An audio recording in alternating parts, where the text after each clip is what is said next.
All right, everyone. It is morning where I am in sunny Florida, so I'll go ahead and say good morning. As promised, I've got a couple of videos I'm recording that I'll be posting on Canvas. I wanted to start with this idea of the Enlightenment, and we've referenced it in class a couple of times, but I wanted to explain what the Enlightenment really means. So when we talk about the Enlightenment, we're talking broadly about a collection of ideas that was present in the world from about 1715 to about 1789. Now, certainly you can see the origins that led to the Enlightenment in the philosophies and the sciences in hundreds of years prior to 1715, and then you can also continue to see the impact of the Enlightenment today. But when we talk about the Enlightenment as a discrete period, we're largely talking about what took place between 1715 and 1789, and we singled those years out because there was such a huge outpouring and a huge flowering of thought that was consistent across some broad assumptions and some big paradigm shifts. And the reason that we're concerned with the Enlightenment is because so many of our founding fathers were steeped in that Enlightenment tradition. Of course, you'll see that the Revolution, the Declaration, the writing of the Constitution, all of that fell before the end of the Enlightenment period per se. But then also we know that the great philosophers of that gave rise to the political thought that informed the ideas of our founding fathers were considered classic Enlightenment theorists. So Voltaire, Rousseau, Montesquieu, all of those men were part of these Enlightenment philosophers. Okay, so when we talk about Enlightenment, what are we really saying? And there's a couple of components on this slide that should come to mind when you think about this larger umbrella of Enlightenment, because Enlightenment thought means more than one thing, but at its core, it is different schools of thought that are driven by reason, and that's why reason is at the far left side there, because everything that comes out of Enlightenment thought finds its origins in reason, which is a great tool for us as well, as we've talked about several times. That's what we base our critical analysis on. So the practice that we do in our class of critical analysis is very consistent with that type of rational practice, that deliberate rational decision-making based in logic that was coming to the forefront in the world and giving rise to the work of the founding fathers. So off of reason comes a couple of components. You see individualism goes up to the top, and then science comes down to the bottom. These are not wholly separate, but they are separate concepts, and so it's useful to kind of see how they diverge.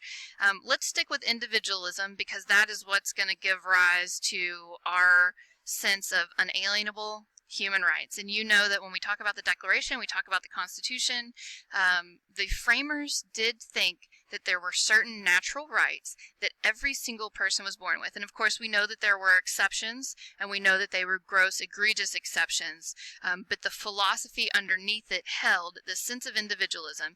And individualism means that every individual has value, i.e., certain rights that should not be taken from them because of that value they have. This is also the idea that allows people move from being subjects, which is what they are under a monarchy, to citizens, which is what they are in a republic when the will of people rules. So you can see how individualism is at the very core of what gave rise to America, and also how we consider ourselves as Americans today. And of course, John Locke's name is underneath there, because he did a lot of work on this area. Now, individualism then splits into liberalism, which is a political system, a system of government that allows the will of the people to rule, which, of course, our system is a liberal system. And then it also allows for capitalism, which is the economic system that we have. So America really, both in terms of its political governance and its economics, is steeped in the Enlightenment through and through. And you can see that liberalism gives rise to freedom, capitalism, the theory holds, gives rise to wealth, and all of those feed into progress, or, as we hope, the pursuit of happiness. Now, the science track that comes down below is every bit as important, and really it's important to note that as a great sort of world paradigm-shifting doctrine, much of what brought Enlightenment home to people in a real way were scientific advances, because it allowed for work to be completed more easily. It allowed for travel to be completed more successfully. And all of those things were very good for people. It was something that they could see with their own eyes. And so the science track had a big role in helping people open their minds to the value of enlightenment. And then, of course, freedom. Who's going to argue with freedom, right? All right, the other thing that I want to touch on in this video is deism. Now, deism comes out of Enlightenment thought, and as you see the way that Holmes describes deism in the face of the Founding Fathers, you'll see that it's really steeped in reason. So again, it has that strong foundation in logic-based analysis, and that is what makes deism part of those broader Enlightenment theories. Of course, time range, it's very consistent as well. When we talk about deism, we're really talking about a few years between 1725 and 1800. And so that's basically right smack in the middle of the Enlightenment.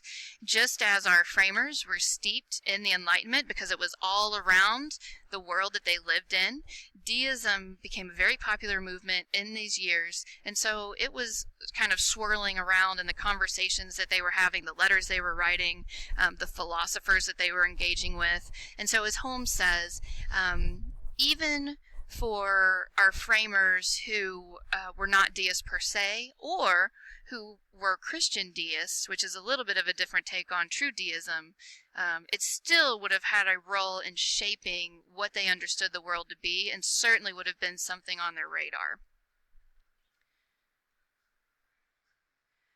All right, so before we get to colonial America, I just want to close with a couple of things on deism, and then we'll end this video and we'll start a new one.